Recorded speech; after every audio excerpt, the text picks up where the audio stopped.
Okay. All right. So I believe it is Palm Sunday, but my faithful adherence to calendars is not great. It is certainly, actually, it is Palm Sunday. Of course, it's Palm Sunday because it's Passover next week. And so I do know that. So what I would like to talk to, Chad, would you be kind enough to turn all the lights on for us? Thank you. What I would like to talk about today is Palm Sunday and Easter, and also, and I'll spend most of my time on this, Ramadan, which just happens to be right now. I'll talk about that. And this is obviously looking at these through a Buddhist lens. What can we take out of them in our practice? So Passover, the tribe of Israel were enslaved by the Egyptians, and this was the time that they were liberated. Right? So the Passover is the passing over of all this stuff, and then the various plagues, and then the exit from Egypt and the move to the Promised Land. It's about freedom. It's literal physical freedom, but the Jewish tradition, much of the Jewish tradition, the tradition that I'm familiar with, is very rich with stories and metaphors and parables, and Shul on Saturdays on the Shabbat is unpacking the Torah reading and just finding the stories in it. It's about freedom.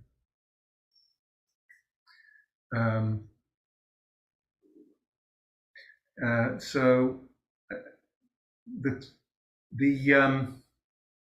Easter, obviously it's the spring, it's the time of approximately the spring solstice, it's renewal, rebirth, it's the beginning of life. And we can look at that in this broad sense, but we can also look at it in this personal sense. It lands on top of the Passover. The Last Supper was a Seder, it was the Passover meal.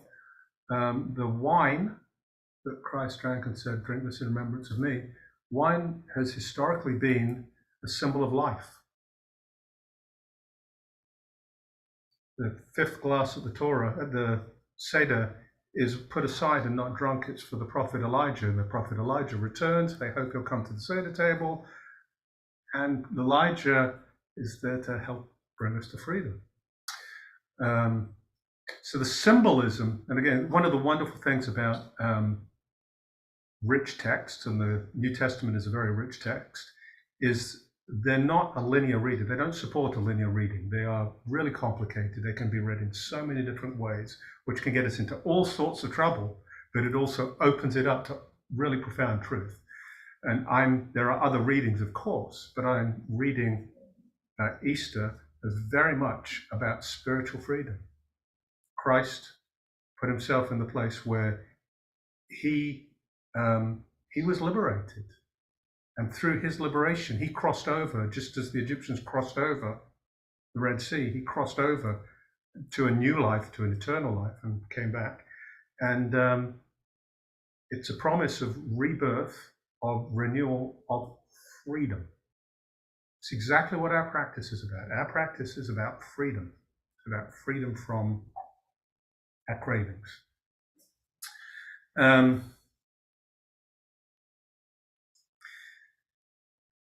Ramadan, so the Passover is a lunar festival, and it shifts and then they adjust because the moon cycle's not a full calendar year, so every few years it adjusts back to keep it roughly in the spring. The Muslim calendar is also a lunar calendar, but that's not adjusted. So what happens is, I remember observing Ramadan when it landed on the High Holies, the Jewish High Holies, which is like September, October. And now here it is. It moves forward a few weeks every year. So here we are. It's now landed on Easter. So Ramadan, fasting, right? So fasting from dawn to sunset every day for a lunar month. That fasting is no food, no water. And it's broader than that. Specifically, restraint of sexual indulgence, by implication and observed by the Muslims I know, are not engaging in social media, the news cycle. There's an intentional withdrawal there's an intentional renunciation, if you will, going on here. And it's really quite a deep renunciation. The normal practices continue, so prayers 5 times a day. And if you think about Muslim prayers, you have to be in a state of wudu before your prayers will be acceptable to God. To be wudu means to be ritually cleansed, which means you wash your face, you wash your nose, your mouth, your hands, your arms, your feet, your ankles.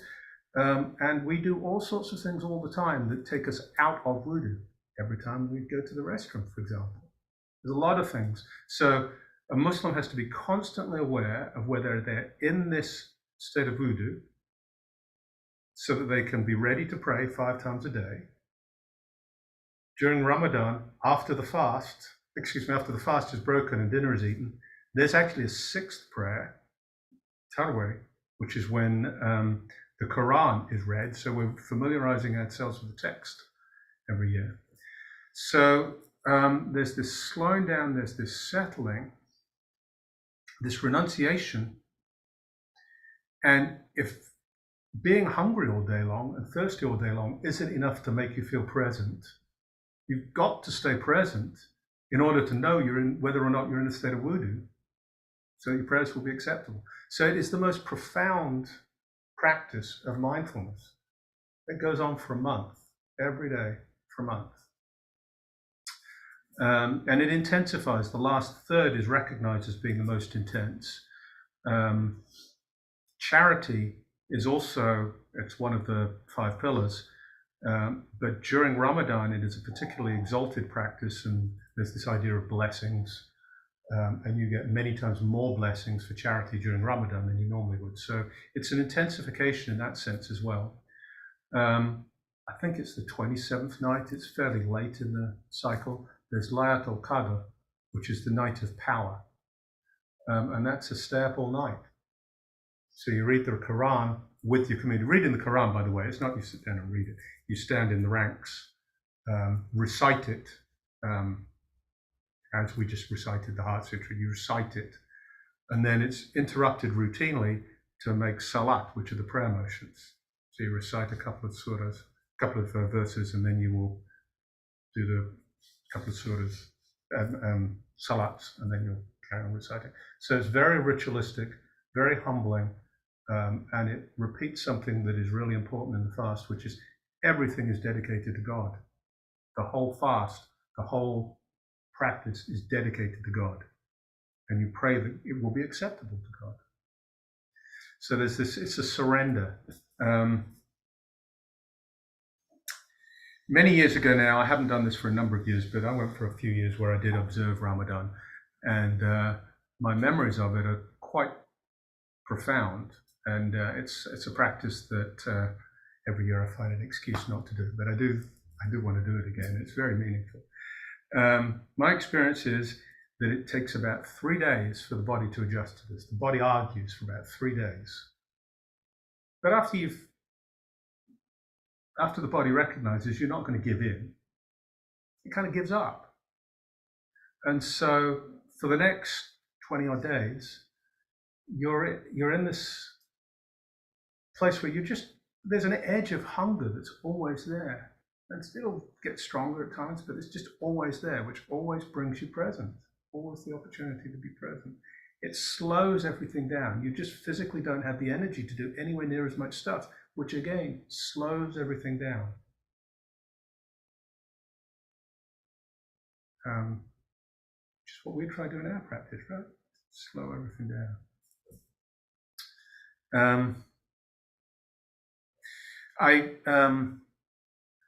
A friend of mine, she sent me a note, or she sent a group of us a note that said, "So why do Muslims fast?" She's Muslim. And the punchline in this it's just a 1-page note. The punchline is to see that which controls us, our hunger. There is a word in Pali, upadana, which is clinging. It's also fuel. It's also the attachment of the fuel to the flame in a fire. It's the act of eating. It's the act of consumption. It's the act of feeding ourselves. So that's exactly what this is talking to. This is talking to seeing that on which we feed, which is what makes us. It's the food, it's Facebook and news and conversations and noise. All that stuff is what we take in. And that's all the stuff that feeds us. The Buddha also talks about guarding the sense gates. This renunciation we're talking about, this practice of fasting, is very much a practice of guarding the sense gates. It's very much a practice of renunciation. And there's the distinction here between not indulging in sensual pleasures, not indulging in self-mortification, the two extremes. First teaching, not indulging in self-gratification, the extreme of self-gratification, not indulging in the extreme of self-mortification. I awakened to the middle way. This kind of adjustment is an intentional way of restoring balance. That's another phrase that comes out of this letter this friend sent me. Restoring balance in our lives and bringing us back to the middle way. Because if we don't pay attention, we naturally tilt off towards one of these extremes. We tend to tilt off towards self-gratification, right? But the middle way takes mindfulness to stay there. It takes intention. So this is very much a practice of focusing on and staying in that middle path.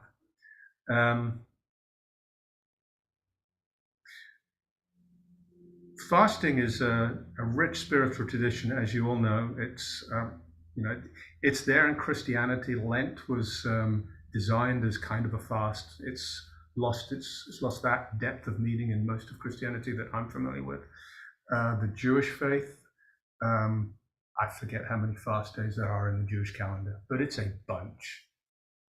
It's a bunch. There are a lot of days when from sunset one day till sunset the following day, Jewish people fast.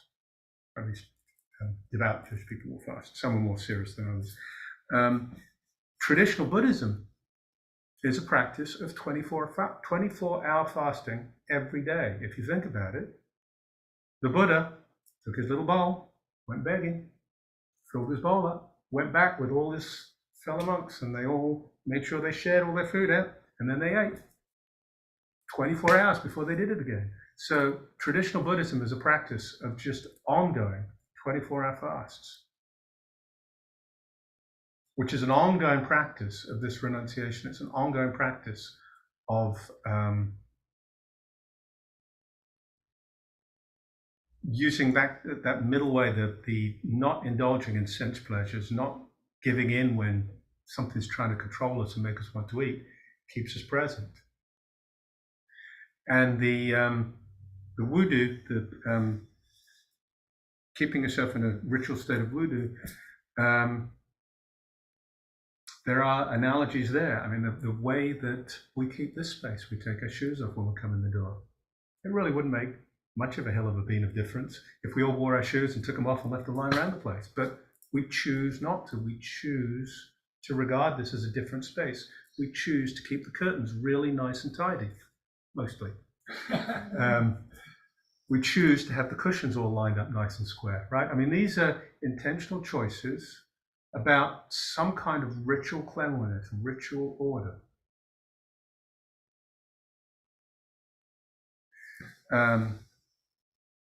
So the invitation I take out of Ramadan is I am reminded of, actually there's another thought which comes with this, which is when I was first interested in observing Ramadan, it came out of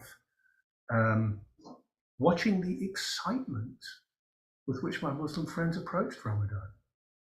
It's like Christmas, like a birthday. But you're going to not eat for 30 days. Well, how can that be so exciting? But it is exciting because it is slowing things down and bringing balance and coming back much closer to where they are, to who they are. Coming back to a place where the veil is thinner. because that's where we all want to be. So Beth and I, part of our practice is most Mondays, not every Monday, but most Mondays is a fast day for us. And it's kind of a sloppy fast day. We drink coffee and tea, but it's a move in that direction. And I am reminded here, and what Ramadan does for me is, friends of mine, they basically disappear from normal social life for a month. They come together within their community in the evening for iftar, which is fast breaking, because it's very much a community thing. They do this together, but they disappear from a lot of functional life for a month. And it's a reminder to me, and not one I take as much action with as I probably should. It's a reminder to me to take that fast day much more seriously. To not sit down in front of the TV and grab some cheese and crackers every evening. To, when I have to go to the store, to just pick up a jug of milk, not pick up a chocolate bar. To just be really much more intentional about slowing down on those little edges of renunciation that are actually so easy and cumulatively make such a difference.